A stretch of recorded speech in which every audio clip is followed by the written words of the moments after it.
L'ancienne usine de pâtes italienne de Mogadiscio. C'était l'un des bastions des rebelles extrémistes musulmans de Al-Shabaab, finalement reprise par les forces de l'Union africaine qui tentent depuis des années de ramener la paix dans la capitale somalienne. C'est très stratégique. L'ennemi utilise la route principale à travers l'usine de pâtes pour mener des activités terroristes dans la ville.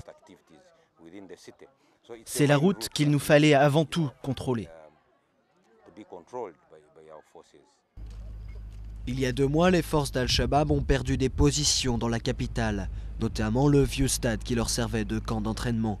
L'objectif est maintenant de les faire partir pour de bon, car la capitale somalienne n'est toujours pas sécurisée.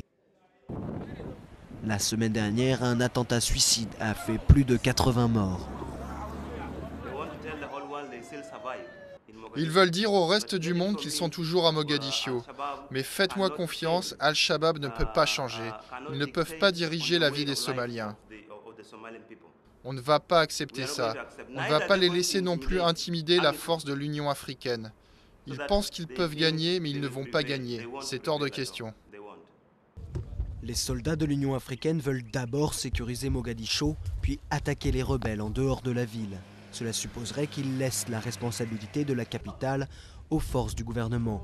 Mais avec peu d'entraînement et d'équipement, il n'est pas sûr que ces forces pourront éviter de nouvelles attaques terroristes, malgré les promesses officielles.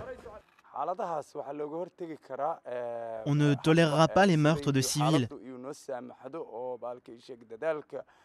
Et le gouvernement va tout mettre en œuvre pour régler le problème d'Al-Shabaab.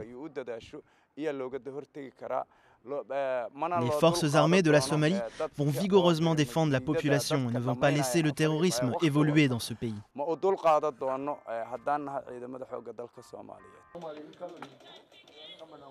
Instant de répit, l'arrêt des combats laisse place à un peu de musique. Mais les affrontements ne sont pas loin, et alors que la famine fait rage dans les campagnes somaliennes, il faudra aussi apporter sécurité et nourriture à plus de 100 000 réfugiés arrivés depuis 4 mois à Mogadiscio.